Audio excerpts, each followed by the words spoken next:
solo en Fouetté, el lugar en donde podemos ver la música y escuchar la danza, con Liliana Mascareñas.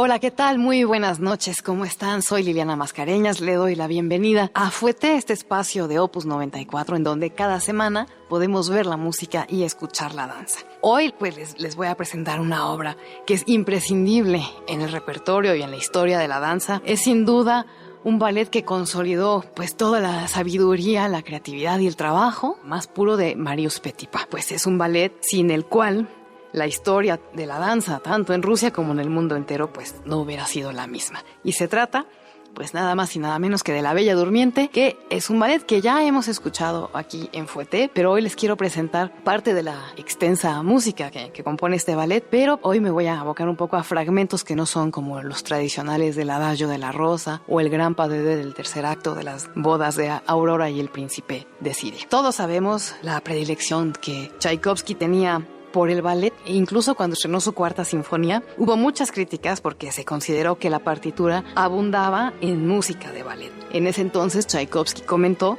que no entendía por qué el concepto de música de ballet sufría tal desprestigio. Y en cuanto a este ballet de La Bella Durmiente, que pues también es una de las grandes obras de ballet de Tchaikovsky, es más, yo me atrevería a decir que Tchaikovsky ha sido como el más perfecto compositor de música para ballet por la manera que tenía de trabajar sus partituras. Y bueno, pues ya un poco con estos antecedentes, en 1881, por la época en la que Iván Przewalowski fue nombrado director de los teatros imperiales de San Petersburgo, y a pesar de que Przewalowski era un brillante director de ballet, el género ya había decaído a un nivel artístico muy bajo, el vestuario que se producía ya era muy ramplón, se utilizaban decorados muy vulgares, se usaba también música que era habitualmente pobre y sin inspiración, y estaba además, cosa pues ya que repercutía, ¿no?, en el orgullo ruso, pues el apogeo de lo que se llamó la invasión italiana en el campo de la danza clásica, con la llegada de estrellas como Carlotta Brianza o Enrico Cecchetti, que tenían un estilo explosivo y casi acrobático. Así que Przewalowski, que era un hombre muy inteligente, culto y de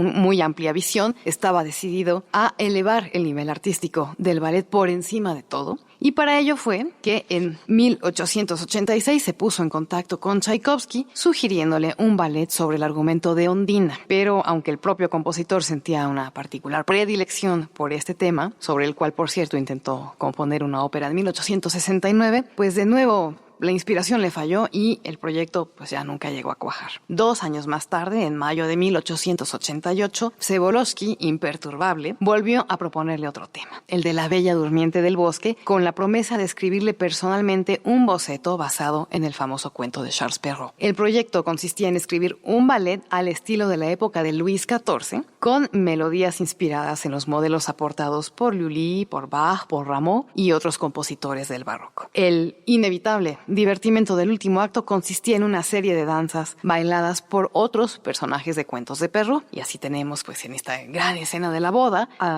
las variaciones o participaciones del gato con botas, del gato blanco, del pájaro azul, que es una de las variaciones más famosas, Cenicienta con su príncipe azul, la princesa Florina, que acompaña al pájaro azul, Caperucita Roja, Pulgarcito con sus hermanos y el ogro. En fin, es este desfile de todos los personajes de varios de los cuentos de Charles Perrault. En el mes de julio de 1888, Tchaikovsky recibió finalmente el guión de Przewalowski, pero sin que lo acompañaran las instrucciones que debían venir del director del ballet, por supuesto, de Marius Petipa. Después de su poco afortunada experiencia con el estreno del Lago de los Cisnes, en la primera versión, que fue un fracaso hecho por Wenzel Reisinger y Joseph Hansen, Tchaikovsky tenía razones para insistir en que se le dieran todas las instrucciones necesarias antes de ponerse a trabajar. Y en consecuencia, en el mes de noviembre, los tres hombres, es decir, Przewalowski, Tchaikovsky y Petipa, se citaron en la casa de Przewalski y pocos días después el compositor recibía de Petipa una sinopsis del argumento con todos los requerimientos expresados hasta el último detalle. Se trataba de directrices muy concretas acerca del tempo, la métrica, así como otras cuestiones musicales. Incluso especificó la longitud de determinadas piezas, señalando un número exacto de compases. También pidió un vals para el primer acto, una mazurca para el segundo acto y una polonesa en el tercer acto. Y es que las instrucciones eran tan precisas que decía, por ejemplo, en la variación de la Gatita Blanca, decía maullidos, ¿no? Música con aire de maullidos en tal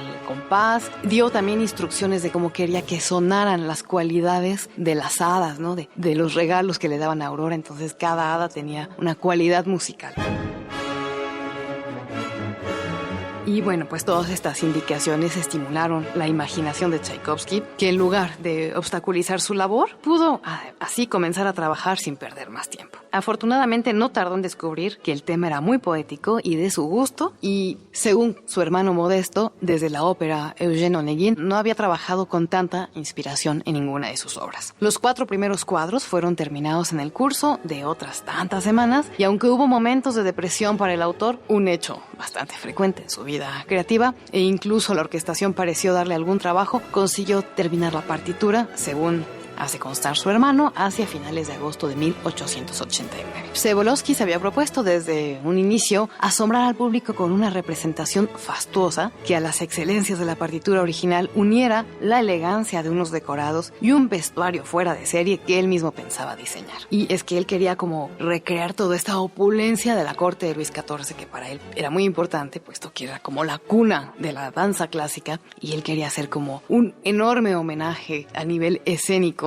de esta corte de Luis XIV. Tchaikovsky, por su parte, estaba cada vez más convencido de que había compuesto una de sus mejores partituras, y durante los ensayos comprobó con entusiasmo que el ballet tomaba cuerpo satisfactoriamente, no solo por la calidad evidente de la música, sino gracias al genio creador de Petipa, que pues es este excepcional coreógrafo que nos ha legado tantas obras. Toda la compañía confiaba en que el ballet tendría un triunfo apoteósico, y este triunfo parecía sobradamente justificado. Tras una serie de demoras provocados en gran parte por la envergadura de la producción, el ensayo con el vestuario tuvo lugar finalmente el 30 de diciembre de 1889 y el ensayo general, presidido por el zar, el 2 de enero de 1890. Aunque el zar quedó muy impresionado por la magna representación, pues no pareció valorar la partitura en su justa medida, pues al serle presentado el compositor al terminar la función, le recibió con condescendencia y se limitó a decir muy bonito. El día del estreno oficial de la obra, la opinión del público pareció coincidir con la del zar. La concepción y puesta en escena del ballet resultó chocantemente moderna para su época, y aunque la prensa lo recibió con buenas críticas, de nuevo Tchaikovsky se sintió defraudado y dolido por esta poca entusiasta aceptación de su segundo ballet, en el que había puesto tanta ilusión y tantas esperanzas. Pero bueno, el caso es que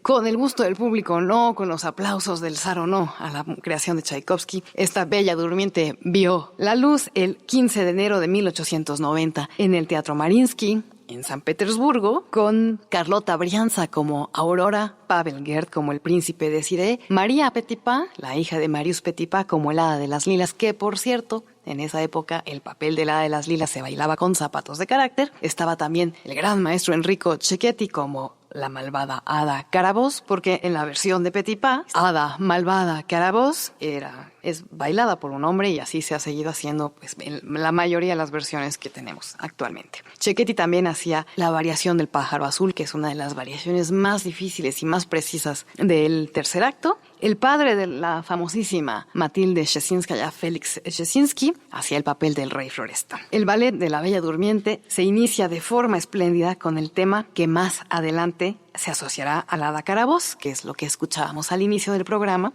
esta música de estruendo, un poco de suspenso, ¿no?, que nos pone un poco en alerta. Y prosigue con un romántico andantino que es el leitmotiv, es decir, el lema, que va a identificar al hada de las lilas durante toda la obra, y termina en un final con un tremendo clímax. Este ballet está compuesto por 3 actos y un prólogo, y en el prólogo pues conocemos a la familia real, estamos en el bautizo de Aurora, y aquí también van a hacer su aparición las hadas, tanto las hadas buenas, las hadas protectoras, y la malvada hada Carabosse. Y así estamos en el Palacio del Rey Florestan. Estamos en el siglo XVII y se están llevando a cabo estas celebraciones para la princesa, la bebé princesa Aurora. Los miembros de la corte y los invitados van llegando, supervisados todos por el chambelán de la corte que se llama Catalabut. Una fanfarria anuncia la llegada del rey y la reina. Un grupo de hadas entran con sus caballeros, seguidos por un grupo de pajes que cargan regalos. Ellas son las madrinas de Aurora y cada una de ellas baila un solo y le da a la niña un regalo. Así tenemos que el hada Cándida le da la belleza y la libertad, Flor de harina o flor de trigo le da la gracia, Migajas que caen, así se llama el hada, migajas que caen, le da la generosidad, Canario le da la elocuencia, Violenta le da el temperamento. Y estos son los títulos originales de este guión de Przebolovsky y Petipa, y en algunas producciones han sido renombradas, pero bueno, para efectos de este programa tenemos estos nombres originales. El hada de las lilas, que es la más importante, por supuesto, pues baila al final. Todas las hadas, después de estas variaciones de cada una, bailan juntas. Los caballeros levantan al hada de las lilas, quien lanza bendiciones sobre la cuna de Aurora. Y vamos a escuchar en nuestra primera intervención musical un fragmento que a mí me gusta mucho, que es la entrada de las hadas. No vamos a escuchar las variaciones de las hadas, estas ya las hemos escuchado en otras ocasiones. A mí esta entrada de las hadas, en donde va avanzando, primero un grupo, va avanzando este grupo de 6 hadas que hacen pues una danza muy, muy suave, es realmente como una danza mágica, es un hechizo. Todas tienen el tutú clásico tradicional, corto, y dependiendo de la producción son los colores, pero siempre van del naranja al amarillo, al blanco, al azul, por supuesto al lila, y generalmente están siempre ricamente bordados con brillantes, con recamados dorados, y bueno, pues esta danza es totalmente hechizante y es el preámbulo para las famosas variaciones de cada una de las hadas. Así que vamos a escuchar a la Orquesta Filarmónica Estatal Checo-Eslovaca bajo la batuta de Andrew Mogrelia con esta entrada de las hadas del prólogo de La Bella Durmiente.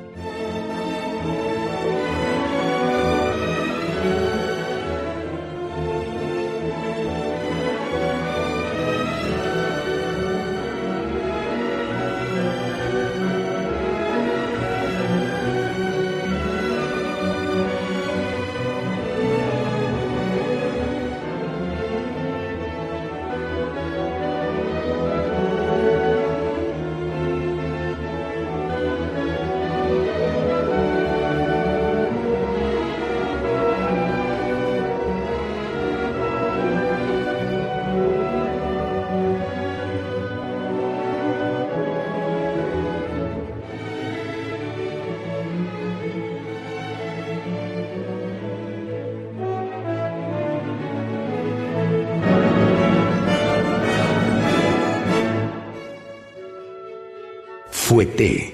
Y justo en el momento en donde el hada de las lilas está empezando a lanzar las bendiciones sobre la cuna de Aurora, se escucha un trueno, un estruendo en el fondo, y corre uno de los sirvientes para prevenir de que se acerca la malvada hada Caraboz. Ella entra, ¿no?, precipitadamente. En muchas versiones es arrastrada por un carruaje con su séquito, que son una serie de criaturas vestidas de negro, y entra ella en una rabia furiosa porque no fue invitada a la fiesta. Dependiendo también de la versión, tenemos como la magnitud, ¿no?, y del vestuario de Caraboz. En las versiones del Teatro Mariinsky, por ejemplo, es simplemente un hombre, hábitos femeninos, ¿no?, con un sencillo vestido negro largo, ¿no?, y una capa que le cubre la cabeza, que está siempre como un poco jorobada, ¿no?, con este aire un poco siniestro. Hay versiones en donde Caraboz toma proporciones magníficas, como por ejemplo la versión reciente de Nacho Duato, en donde es un enorme vestido compuesto por